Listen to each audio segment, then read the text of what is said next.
Hello my dear friends, once again most welcome everyone. एक बार फिर से आप सभी दोस्तों का आज के हमारे शानदार सेशन में, आज के स्पेशल सेशन में स्वागत है।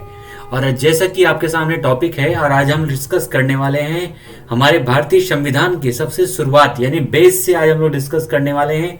आप किसी भी एग्जाम की प्रिपरेशन करते हो, ठीक है, वो चाहे आप किसी भी वनडे एग्जाम की हो या फिर आपके पीसीएस के एग्जाम की हो, हर एग्जाम के लिए आज के सेशन में हम लोग डिस्कस करने वाले हैं। सारे पॉइंट को पूरे डिटेल के साथ डिस्कस करेंगे, जिसका नाम है प्रस्तावना, उद्देशिका या फिर प्रियम्बल। ठीक है, तो इस टॉपिक को बहुत ही शानदार तरीके से आज हम लोग यहाँ पर डिस्कस करेंगे। जितने भी हमारे दोस्त हैं सभी लोगों से उम्मीद है एक बार सेशन को आप सभी लोग सारे दोस्तों के बीच शेयर कर दीजिएगा। उसके बाद हम लोग शुरू करते हैं आज का हमारा सेशन डियर भारतीय संविधान का प्रस्तावना यानी उसकी शुरुआत। ठीक है, मोस्ट इंपॉर्टेंट टॉपिक है और काफी सारे क्वेश्चन यहाँ पर बनते हैं और सारे एग्जाम को हम यहाँ पर लेकर चलेंगे। जितने भी आपके एग्जाम होते हैं सारे एग्जाम को हम लोग यहाँ पर कवर करेंगे डियर, याद रखिएगा कोई भी एग्जाम छूटने नहीं पाएगा आज के सेशन से। चलिए आइए बढ़ते हैं हमारे आज के सेशन में। ये आपका प्रियम्बल है डियर। प्रियम्बल आप सभी लोगों को याद भी होगा, काफी सारे ऐसे लोग होंगे जिनको हिंदी और इंग्लिश में ये रटा होगा। ठीक है, लेकिन ये प्रियम्बल है, याद रखिएगा, जिसमें हमारे संविधान में जो भी चीजें लिखी गई हैं, जो निचोड़ है उसका एक तरह से ये निचोड़ आपका प्रियम्बल है, जिसको हम कहते हैं उद्देशिका, जिसमें लिखा गया है we the people of India having solemnly resolve to constitute India into a sovereign socialist secular and democratic republic and to secure to all of its citizens justice, social, economic and political liberty of thought, expression, belief, faith and worship, equality of status and of opportunity and to promote among them all fraternity, assuring the dignity of the individual and the unity and the integrity of the nation. In our constituent assembly this 26th day of November for 1949 do hereby adopt, enact and give to ourselves this constitution। ये हमारे देश का preamble है जो हमारे देश में पहली बार जो है 13 दिसंबर 1946 को ये आपका पेश किया गया था संविधान सभा के सामने। तो आज इसी के बारे में हम लोग डिस्कस करने वाले हैं पूरे डिटेल से। तो आइए शुरू करते हैं डियर हमारा आज का सेशन। और सबसे पहले हम जानते हैं इसके परिचय के बारे में कि आखिर हमारा जो प्रस्तावना है वो है क्या, यानी हमारा जो टॉपिक है आज का, जैसे हमें पता है, वो है प्रस्तावना। ठीक है, पूरे डिटेल के साथ डिस्कस करेंगे आज के सेशन को, प्रस्तावना को, या फिर इसको कहते हैं उद्देशिका। क्या नाम है डियर? इसको हम कहते हैं उद्देशिका। तो याद रखिएगा परिचय में सबसे पहले जो है आपका ये सबसे, जैसे हम जानते हैं कि 9 दिसंबर 1946 को हमारे संविधान सभा की सबसे पहली बैठक की गई थी। ठीक है, जिसमें सच्चिदानंद सिन्हा जी को अस्थायी रूप से अध्यक्ष बनाया गया था और इसी के बाद जो है 11 दिसंबर को दूसरी बैठक की गई थी। ठीक है, लेकिन जो तीसरी बैठक आपकी हुई थी 13 दिसंबर 1946 को, इसी दिन हमारे देश के जो पहले प्रधानमंत्री हैं पंडित नेहरू के द्वारा डियर, पंडित जवाहरलाल नेहरू के द्वारा हमारे संविधान सभा के सामने जो है प्रस्तावना यानी इस उद्देशिका को पेश किया गया था। किसको? प्रस्तावना को पंडित जवाहरलाल नेहरू जी के द्वारा 13 दिसंबर 1946 को संविधान सभा के सामने पेश किया गया था और इसे जो है संविधान सभा के द्वारा 22 जुलाई, कब? 22 जुलाई 1947 को पास किया गया था संविधान सभा के द्वारा। ये पॉइंट याद रखिएगा, सारे पॉइंट को हम लोग कवर करेंगे पूरे डिटेल के साथ आज के इस सेशन में डियर, इस आपके प्रियम्बल के सेशन में। ठीक है, संविधान सभा के द्वारा, तो इसको कब डियर? तो 22 जुलाई 1947 को जो है संविधान सभा के द्वारा इस उद्देशिका को जो है पास किया गया था हमारे संविधान सभा के द्वारा। उद्देशिका को 9 तारीख को पहली बैठक हुई थी, दूसरी 11 तारीख को हुई थी, 13 तारीख को पहली बार उद्देशिका को हमारे संविधान सभा के सामने पेश किया गया था पंडित जवाहरलाल नेहरू के द्वारा और इसे पास किया गया था 22 जुलाई 1947 में। कब? 22 जुलाई 1947 को डियर। अगर हम बात करें इस उद्देशिका की ना डियर, तो याद रखिएगा कि हमारे जो उद्देशिका है वो हमारे संविधान का एक संक्षिप्त रूप है। क्या?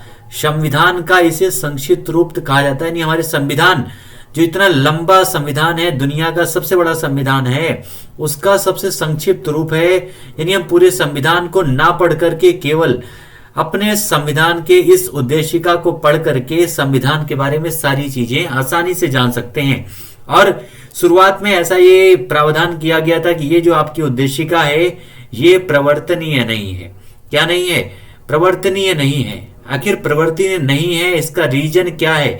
प्रवर्तनीय क्यों नहीं है? तो इसका रीजन है डियर, क्योंकि हमारे संविधान के किसी भी आर्टिकल में, किसी भी अनुच्छेद में इसका उल्लेख नहीं किया गया, जिसकी वजह से ये माना जाता था कि जो उद्देशिका है यानी जो आपके प्रस्तावना है ये प्रवर्तनीय नहीं है और ना ही वाद्य योग्य है। ठीक है, ना तो प्रवर्तनीय है ना ही वाद्य योग्य है। दोनों पॉइंट याद रखिएगा। एग्जाम में कई बार क्वेश्चन पूछा जाता है कि हमारे संविधान की उद्देशिका या प्रस्तावना प्रवर्तनीय है या फिर नहीं है। तो आंसर क्या हो जाएगा? प्रवर्तनीय भी नहीं है और वाद्य योग्य भी नहीं है।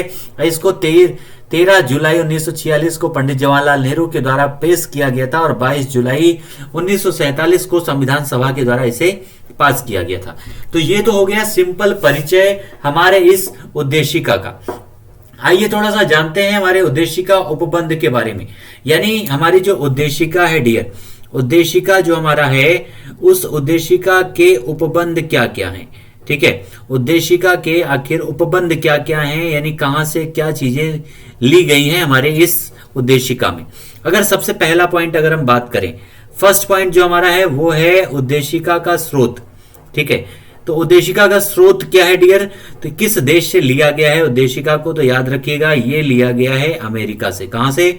अमेरिका के संविधान से इस प्रस्तावना को लिया गया है। याद रखिएगा इसका स्रोत है अमेरिका।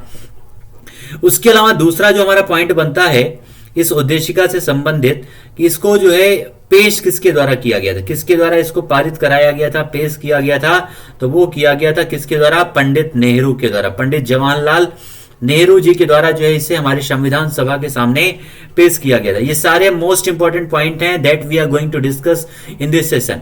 ओके, इस उद्देशिका की तीसरा पॉइंट हमारा है इस उद्देशिका की डियर भाषा क्या है, यानी भाषा इसकी कहां से ली गई है, किस देश से लिया गया है? तो वो देश है ऑस्ट्रेलिया। ठीक है, ऑस्ट्रेलिया से इस हमारे उद्देशिका की भाषा ली गई है, लेकिन स्रोत क्या है? अमेरिका है। पंडित जवाहरलाल नेहरू के द्वारा इसको पास किया गया था। नेक्स्ट अगर हम पॉइंट की बात करें, चौथा पॉइंट क्या बनता है हमारे जो उद्देशिका में लिखा हुआ है?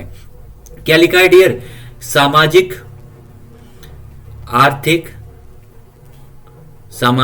आर्थिक तथा राजनीतिक, सामाजिक आर्थिक तथा राजनीतिक ये जो पहलू हैं हमारे संविधान के, आर्थिक, सामाजिक, आर्थिक, राजनीतिक, न्याय। तो ये जो न्याय है ये किस देश के संविधान से लिया गया है? तो याद रखिएगा ये लिया गया है रशिया के संविधान से। ठीक है, रूस के संविधान से सामाजिक, आर्थिक, राजनीतिक न्याय को हमारे संविधान सभा में इस उद्देशिका में ग्रहण किया गया है। नेक्स्ट अगर हम पॉइंट की बात करें, नेक्स्ट हमारा जो पॉइंट है इस उद्देशिका के उपबंध में वो है डियर स्वतंत्रता। कौन सा? स्वतंत्रता। हम अपने उद्देशिका को पढ़ेंगे तो ये सारे वर्ड हमको वहां पर मिलेंगे, जिसमें आपका स्वतंत्रता है, एकता है, उसके अलावा बंधुत्व। कौन सा? स्वतंत्रता, एकता तथा बंधुत्व। ये जो वर्ड आपको सामने दिख रहे हैं, ये स्वतंत्रता, एकता, बंधुत्व, ये कहां से लिया गया डियर? तो ये फ्रांस की क्रांति से लिया गया था। कहां से?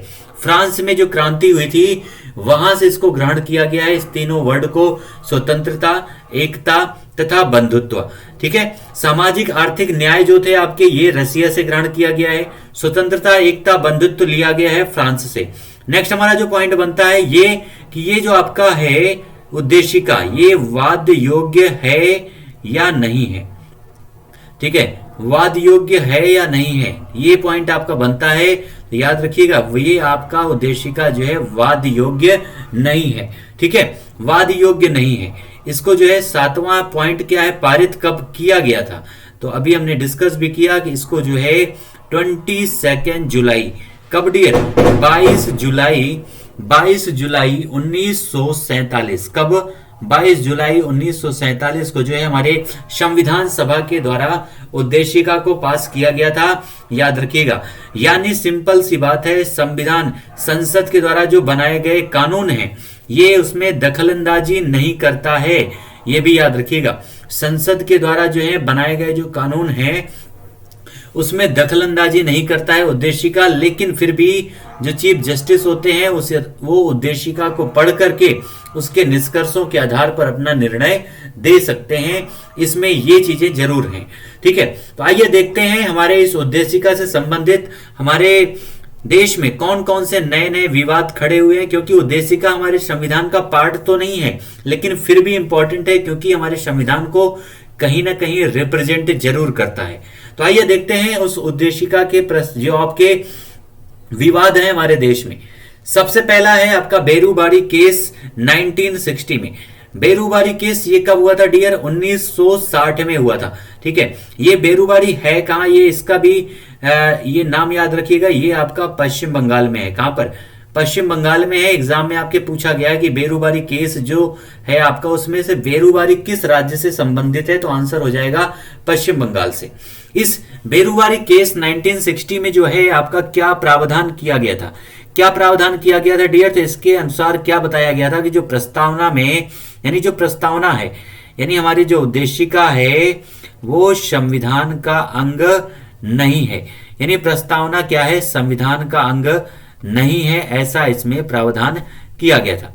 ठीक है, संविधान का अंग नहीं है, ये इसमें बताया गया था बेरूबारी केस 1960 में। और इसीलिए कहा गया था कि ये संविधान का भाग नहीं है हमारे, और जो चीजें संविधान के भाग नहीं है उनमें संशोधन नहीं किया जा सकता है।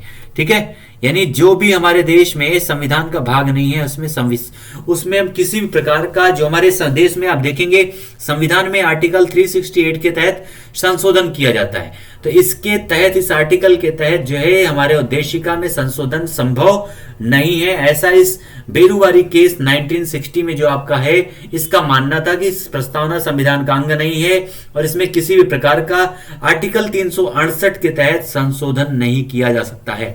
ठीक है, इतना पॉइंट क्लियर हुआ आप सभी लोगों को बेरूबारी केस 1960 से। अब आइए बढ़ते हैं दूसरे केस की तरफ। सभी लोग एक बार कमेंट करते रहिएगा कि जो भी पॉइंट हम लोग डिस्कस कर रहे हैं आर यू अंडरस्टैंड और नॉट। ठीक है, और बहुत ही इंपॉर्टेंट पॉइंट है जो भी सेशन में आज हम लोग डिस्कस करने वाले हैं डियर। दूसरा हमारा जो पॉइंट बनता है वो है केशवानंद भारती बनाम केरल राज्यवाद। ये आपका 1963 में हुआ था। कब हुआ था? 1973 का ये आपका केस है। 1963 में केशवानंद भारती बनाम केरल राज्यवाद, बहुत ही इंपॉर्टेंट केस है ये आपका, जिससे आपके एग्जाम में काफी सारे क्वेश्चन बदलते हैं और इसमें आते हैं। यहां पर जो है जो सुप्रीम कोर्ट है, यानी जो न्यायपालिका है, इसने अपने निर्णय को क्या कर दिया था? अपने निर्णय को पलट दिया था इसमें। और इसमें क्या कहा गया था? सुप्रीम कोर्ट के द्वारा कहा गया था कि जो प्रस्तावना है वो संविधान का भाग है। क्या है? प्रस्तावना संविधान का भाग है, यानी संविधान का भाग है। तो इसका मतलब क्या है? संविधान का भाग होने की वजह से इसमें आर्टिकल 368 के तहत, आर्टिकल 368 के तहत डियर इसमें संशोधन किया जा सकता है। ये पॉइंट आप आसानी से लिख सकते हैं कि इस केशवानंद भारती जो आपका केस है केरल राज्यवाद 1973 में क्या कहा गया है हमारे न्यायपालिका के द्वारा कि प्रस्तावना संविधान का भाग है, इसलिए इसे जो है हमारे संविधान के आर्टिकल 368 के तहत इसमें संशोधन किया जा सकता है।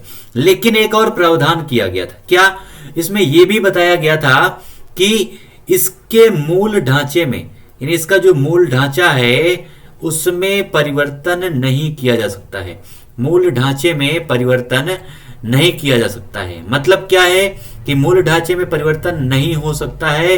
इसका मतलब सिंपल सा डियर है कि जो भी चीजें इस उद्देशिका में लिखी गई हैं पहले से, उसमें आप परिवर्तन नहीं कर सकते, बल्कि अगर आप कुछ जोड़ना चाहते हैं तो उसमें ऐड कर सकते हैं। लेकिन जो चीजें पहले से इसमें दी गई हैं उसको आप हटा नहीं सकते हैं। ये चीजें इस उद्देशिका में आपके केशवानंद भारती जो आपका विवाद हुआ था उसमें ऐसी बातें कही गई हैं इस केस में।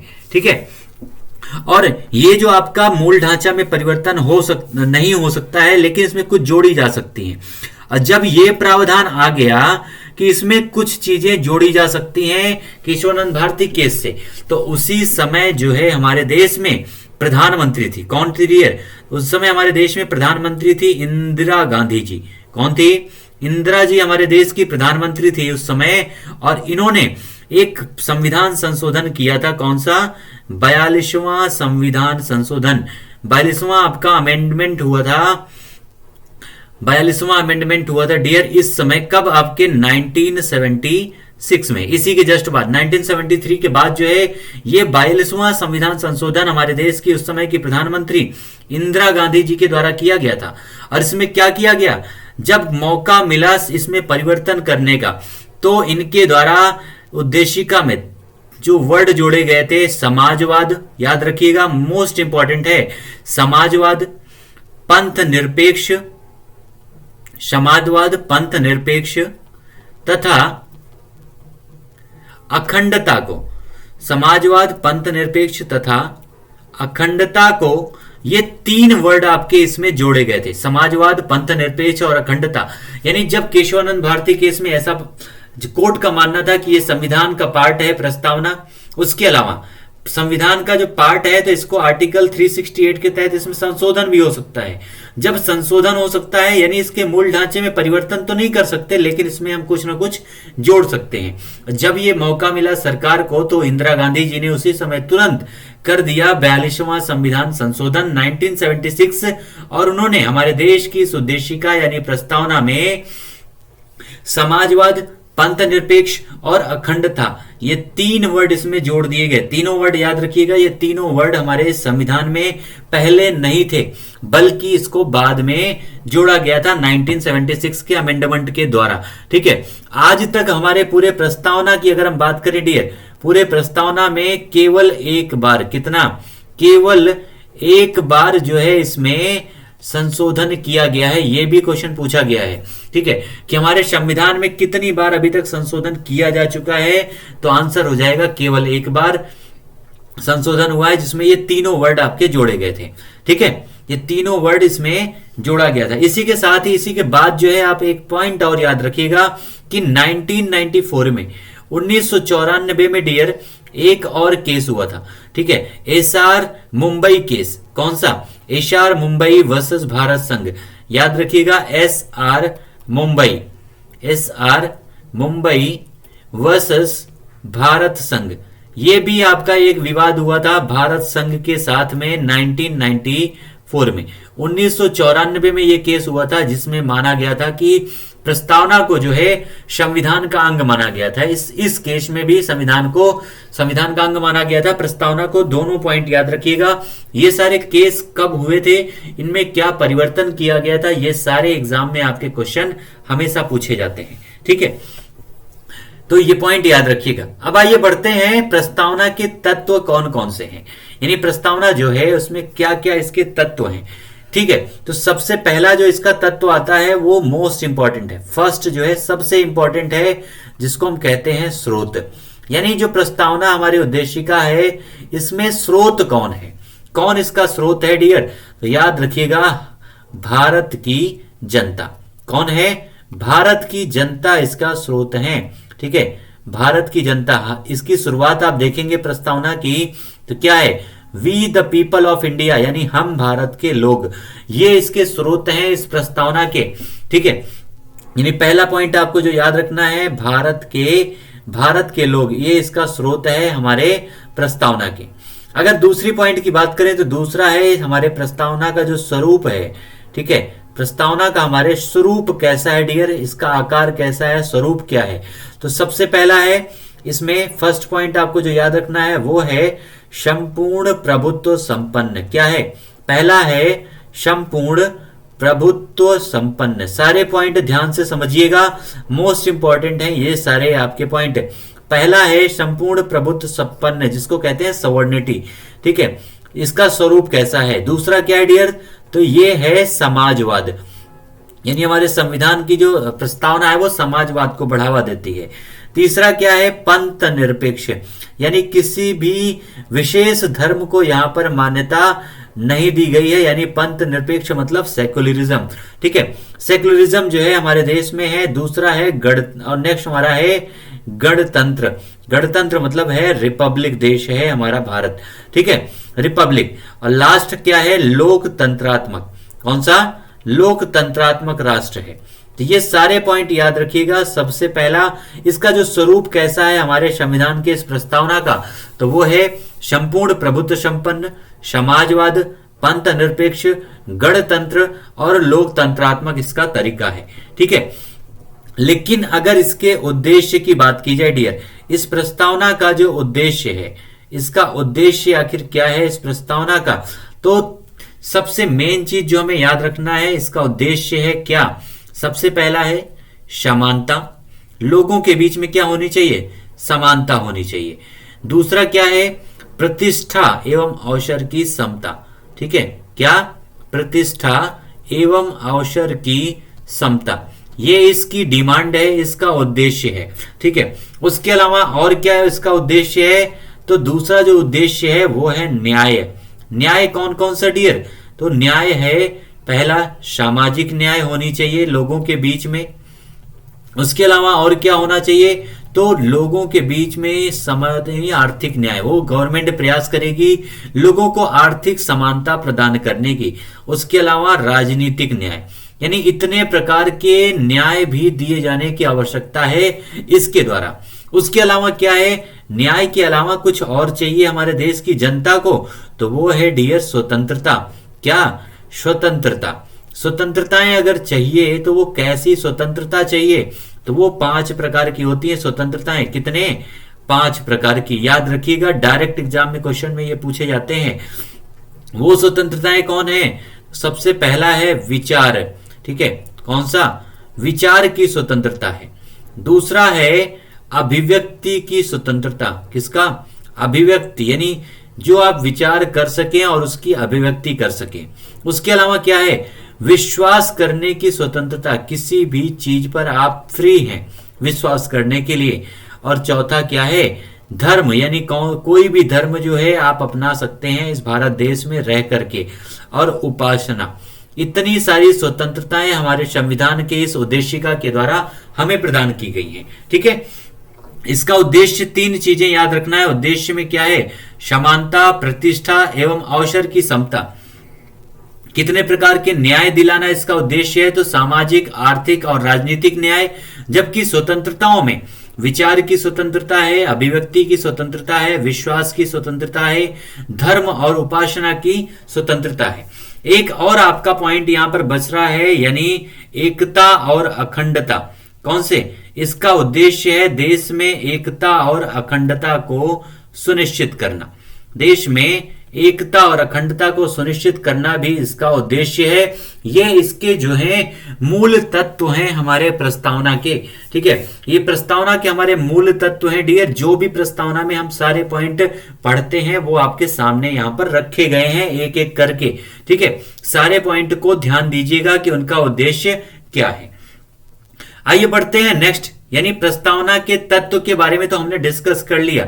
अब आइए देखते हैं प्रस्तावना का स्वरूप कैसा है। ठीक है, हमारे प्रस्तावना का स्वरूप कैसा है, तो इसमें जो पहला पॉइंट आपके सामने आता है वो है संपूर्ण प्रभुत्व संपन्न। क्या आता है, संपूर्ण प्रभुत्व संपन्न। तो ये होता क्या है संपूर्ण प्रभुत्व संपन्न, मतलब होता है डियर, संपूर्ण प्रभुत्व संपन्न का मतलब होता है एक ऐसा देश, यानी एक ऐसा देश जो अपने अंदर के तथा बाहर के सारे निर्णयों को लेने के लिए स्वतंत्र हो। अंदर और बाहर के सारे निर्णय का मतलब क्या होता है, देश के अंदर हमें करना क्या है और बाहर किस देश के साथ कैसा व्यवहार करना है। इन दोनों तरह की स्वतंत्रताओं को लेने के लिए जो देश स्वतंत्र रहता है उसी को बोला जाता है संपूर्ण प्रभुत्व संपन्न। मतलब समझ रहे हैं, यानी देश के अंदर हम किसी भी प्रकार के फैसले अपनी स्वतंत्रता के साथ ले सकते हैं और बाहर में किसी भी देश के साथ में हम समझौता कर सकते हैं, कोई हमें रोक नहीं सकता। यानी जिस तरह से हम देखते हैं कि हमारा संबंध रशिया के साथ भी अच्छे हैं और अमेरिका के साथ भी अच्छे हैं, यानी किसी भी देश के साथ संबंध रखने की हमारे पास स्वतंत्रता है और इसी को बोलते हैं संपूर्ण प्रभुत्व संपन्न। ठीक है, अगर दूसरा पॉइंट की बात करें इसके स्वरूप में डियर, तो वो है समाजवाद। क्या है, समाजवाद। एक्चुअली हमारे जो संविधान का समाजवाद है ये कार्ल मार्क्स जो हैं, कार्ल मार्क्स जो सुधारक थे डियर, उनका समाजवाद नहीं है। ठीक है, उनके समाजवाद से इसकी तुलना मत कीजिएगा। ये जो हमारे देश का समाजवाद है, ये गांधी जी के समाजवाद की देन है, महात्मा गांधी की, पंडित जवाहरलाल नेहरू का समाजवाद है। ठीक है, यानी सिंपल सा पॉइंट है, ये कार्ल मार्क्स के जो विचारों का समाजवाद है वो हमारे देश का, इस संविधान का समाजवाद नहीं है, बल्कि हमारे देश के राष्ट्रपिता महात्मा गांधी और हमारे देश के पहले प्रधानमंत्री पंडित जवाहरलाल नेहरू जी का समाजवाद है, उनके विचारों का समन्वय है इस समाजवाद में। ठीक है, समाजवाद मतलब होता क्या है कि देश में जो भी संसाधन हो वो देश के अंतिम पंक्ति, यानी जो देश का अंतिम व्यक्ति है वहां तक उन संसाधनों की पहुंच होनी चाहिए। यानी गवर्नमेंट से आने वाली सारी योजनाओं को एक एक व्यक्ति तक पहुंचाया जाना ही इस समाजवाद का उद्देश्य होता है। समाजवाद का मतलब आप सिंपल सा समझिएगा कि समाजवाद होता क्या है। समाजवाद का उद्देश्य है कि देश के हर उस तबके को एक एक योजनाओं का लाभ पहुंचाना जो हमारे देश में रहता है, उसी को कहते हैं समाजवाद, जिसका संबंध कार्ल मार्क्स से ना होकर बल्कि हमारे राष्ट्रपिता महात्मा गांधी और पंडित नेहरू से प्रभावित है। ठीक है, ये सारे पॉइंट याद रखिएगा। और हमारी प्रस्तावना में जो समाजवाद है ना, याद रखिएगा वो लोकतांत्रिक समाजवाद है। कौन सा? लोकतांत्रिक समाजवाद है। हमारे इस देश में, यानी हिंसा के माध्यम से आप समाजवाद की प्राप्ति नहीं कर सकते हैं, लोकतंत्र इसका माध्यम है। और ये किसमें कहा गया है? ये लोकतांत्रिक समाजवाद है, ये कहा गया है डीसी नकारा केस में। किसमें? डीसी नकारा केस आपका हुआ था 1994 में। 1994 में एक केस आया था डीसी नकारा केस, जिसमें कहा गया था कि हमारे देश का जो समाजवाद है वो लोकतांत्रिक समाजवाद है। ठीक है, अगला अगर हम बात करें डियर तो पंथ निरपेक्ष। पंथ निरपेक्ष क्या होता है? तो एक ऐसा देश, पंथ निरपेक्ष मतलब क्या होता है? एक ऐसा देश जहां पर किसी धर्म को विशेष मान्यता न दी गई हो, यानी वहां पर सभी धर्मों के लोग, जितने भी धर्म हैं, सभी धर्मों के लोग पूरी स्वतंत्रता के साथ में संविधान का आदर करते हुए आसानी से रह सकते हैं, समान संरक्षण के साथ में। ठीक है, समान संरक्षण के साथ में संविधान के दायरे में रहकर कोई भी धर्म का व्यक्ति हमारे देश में किसी भी धर्म को ग्रहण करके निवास कर सकता है। ठीक है, यानी हमारे देश का, यानी जिस भी देश का कोई राष्ट्रीय धर्म नहीं होता, क्या? जिस भी देश का कोई राष्ट्रीय धर्म नहीं होता है उसे कहते हैं डियर पंथ निरपेक्ष। जिस भी देश का, जैसे नेपाल हिंदू राष्ट्र है, ठीक है, नेपाल क्या हिंदू राष्ट्र उसको घोषित किया गया है, तो यहां पर एक विशेष धर्म है इसलिए इसको हिंदू राष्ट्र, यानी ये पंथ निरपेक्ष नहीं है। ठीक है, उसके अलावा जैसे आपका पाकिस्तान हो गया, कई सारे और इस्लामिक कंट्रीज हो गए जिन्होंने अपने आप को इस्लामिक कंट्री घोषित किया है, तो वो सारे पंथ निरपेक्ष नहीं है, क्योंकि वहां पर सभी धर्मों के लिए अलग अलग रूल्स बनाए गए हैं और उसके अलावा वहां पर एक विशेष धर्म को राष्ट्रीय धर्म की मान्यता दी गई है। तो जहां पर कोई राष्ट्रीय धर्म नहीं होता है वो देश होता है पंथ निरपेक्ष। ठीक है, नेक्स्ट हमारा क्या है कि गणतंत्र। अगले हमारे संविधान में जो प्रस्तावना है उसकी विशेषता है उसका गणतंत्र होना। क्या होना डियर? गणतंत्र। गणतंत्र का मतलब क्या होता है? जिस देश में राष्ट्राध्यक्ष, यानी जिस देश में राष्ट्राध्यक्ष का जो चुनाव होता है डियर, किसका? राष्ट्राध्यक्ष यानी राष्ट्र प्रमुख जिसको बनाया जाता है वो जनता के द्वारा चुना जाए। राष्ट्र प्रमुख का जो चुनाव है वो कैसे होना चाहिए? तो जनता के द्वारा। जब जनता डायरेक्ट चुनती है राष्ट्राध्यक्ष को तो उसी देश को कहते हैं गणतंत्र। यानी ऐसा देश जहां पर जनता के द्वारा राष्ट्राध्यक्ष का चुनाव किया जाता है उसी देश को क्या कहा जाता है डियर? गणतंत्र कहा जाता है। लेकिन दूसरा पॉइंट थोड़ा सा आपको कंफ्यूज करेगा, यानी लोकतंत्र। यानी भारत में जो लोकतंत्र है, एक आपको बताएं, ये लोकतंत्र भारत का अप्रत्यक्ष है। कैसा? भारत का जो लोकतंत्र है डियर वो अप्रत्यक्ष लोकतंत्र है। मतलब क्या है? यहां पर जनता जो है प्रत्यक्ष रूप से चुनाव नहीं करती है।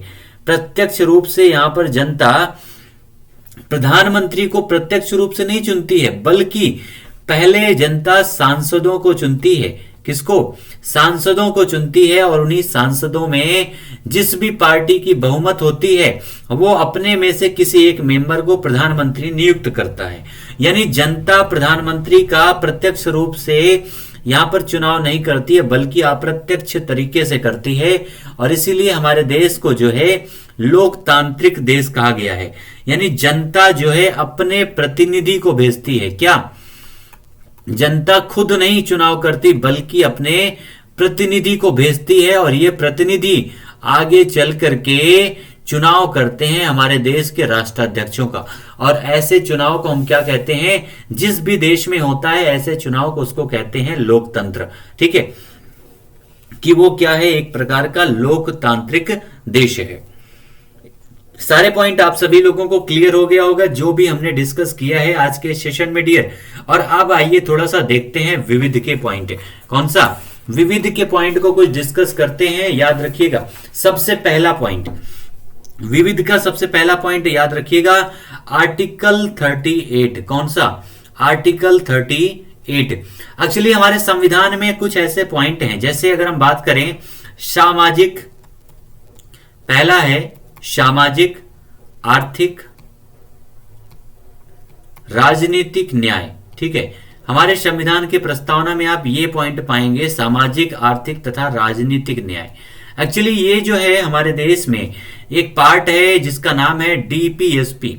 ठीक है, कौन सा?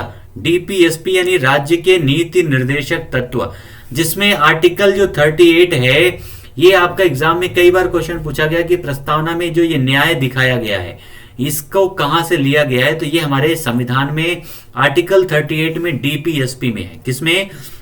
हमारे संविधान के डीपीएसपी यानी डायरेक्टिव प्रिंसिपल जो है स्टेट का, उसी में आपका आर्टिकल 38 है, वहीं से इसको लिया गया है।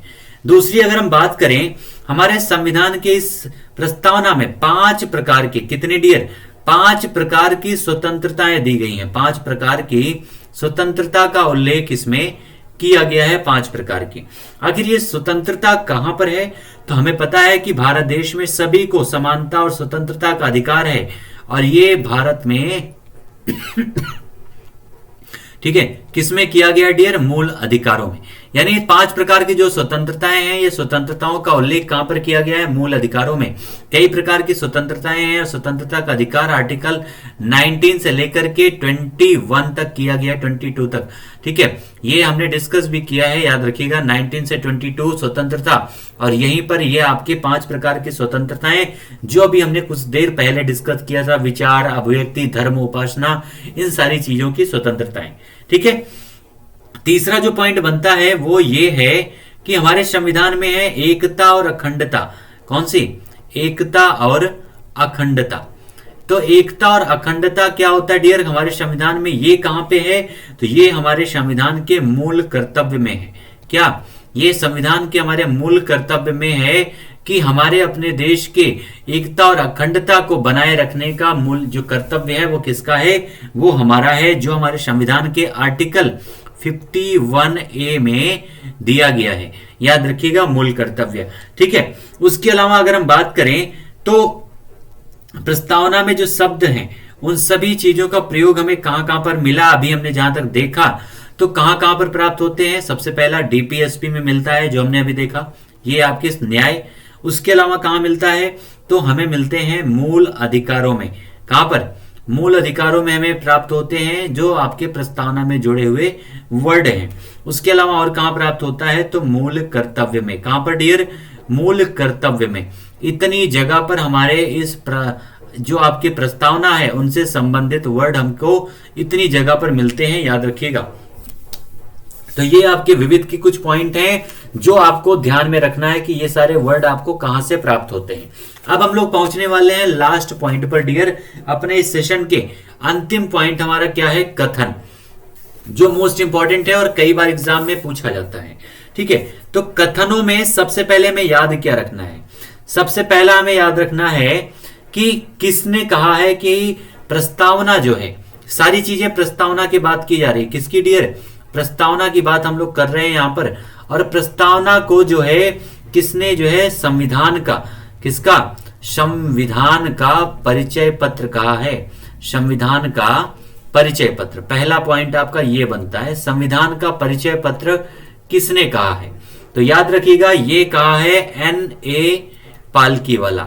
ठीक है, किसने कहा है? N.A. पालकीवाला ने कहा है ये आपका कि जो हमारा उद्देशिका है वो हमारे संविधान का क्या है? परिचय पत्र है। फर्स्ट पॉइंट ये आपका हो जाएगा संविधान का परिचय पत्र। दूसरा अगर हम बात करें तो दूसरा क्या है? संविधान को कहा गया है जन्म कुंडली। क्या कहा गया डियर? कि यानी जो प्रस्तावना है वो क्या है?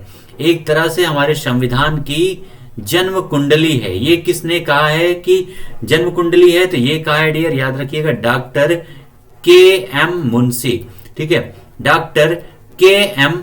मुंशी जी के द्वारा ये कहा गया है कि जो हमारा संविधान की प्रस्तावना है वो जन्म कुंडली है। ठीक है, तीसरा पॉइंट अगर हम बात करें तो संविधान के इस प्रस्तावना को पवित्र दस्तावेज किसने कहा है? यानी ये जो प्रस्तावना वो है वो क्या है? एक पवित्र दस्तावेज है। तो दस्तावेज किसने कहा है डियर इसको? तो ये कहा गया है डॉक्टर भीमराव अंबेडकर को। इसको डॉक्टर भीमराव अंबेडकर को बोला गया है इसे पवित्र दस्तावेज। ठीक है, सारे पॉइंट याद रखिएगा, ये सारे आपके एग्जाम में डायरेक्ट आए हुए क्वेश्चन है। पवित्र दस्तावेज डॉक्टर भीमराव अंबेडकर ने कहा है। उसके अलावा दीर्घकालिक सपनों का विचार, क्या दीर्घकालिक सपनों का विचार किसने कहा है? दीर्घकालिक सपनों का विचार, यानी प्रस्तावना को दीर्घकालिक सपनों का विचार किसके द्वारा कहा गया है डियर? ये बोला गया है अल्लादी कृष्णा स्वामी की। ठीक है, किसके द्वारा? अल्लादी कृष्णा स्वामी अय्यर। अल्लादी कृष्णा स्वामी अय्यर, थोड़ा नाम बड़ा है लेकिन बहुत इंपॉर्टेंट, कृष्णा स्वामी अय्यर। ठीक है, इन्हीं के द्वारा क्या बोला गया है कि ये जो हमारा प्रस्तावना है ये दीर्घकालिक सपनों का विचार है। अगर 5वें नंबर की बात करें तो सबसे मोस्ट इंपॉर्टेंट, इसे संविधान की आत्मा किसने कहा है? ठीक है, संविधान की आत्मा इस प्रस्तावना को किसने कहा है? तो ये किसने कहा है डियर? ये कहा है ठाकुर दास भार्गव ने। ठीक है, ठाकुर दास भार्गव के द्वारा बोला गया है इस प्रस्तावना को हमारे संविधान की आत्मा। ये सारे मोस्ट इंपॉर्टेंट पॉइंट थे जो हमने अभी तक डिस्कस किया है और ये कथन बहुत ही इंपॉर्टेंट थे आपके एग्जाम के लिए डियर। तो जितने भी दोस्त हमारे साथ आज सेशन में जुड़े हुए हैं, सबसे पहले तो आप सभी लोगों से एक बार ये जानकारी जरूर चाहेंगे कि आपका सेशन आज का आज कैसा लगा। आप सभी लोगों को कमेंट में अक्सर जल्दी से आप लोग कमेंट सेक्शन में आंसर देके बताइएगा। ठीक है, सेशन को आप सभी लोग एक बार लाइक कर दीजिएगा, सेशन को शेयर कर दीजिएगा जितना भी हो सके। और ये जितने भी पॉइंट आज हमने डिस्कस किया है इस आपके प्रस्तावना से संबंधित, ये आपके सारे एग्जाम के लिए मोस्ट इंपॉर्टेंट है, जितने भी एग्जाम में आप लोग बैठने वाले हैं। ठीक है, वो चाहे जो भी एग्जाम हो। तो चलिए ठीक है डियर, मिलते हैं फिर से नेक्स्ट सेशन में किसी नए टॉपिक के साथ में, अच्छे से सारे टॉपिक पर एनालिसिस करेंगे। ठीक है, तब तक के लिए आप सभी लोगों को thank you so much all my dear students.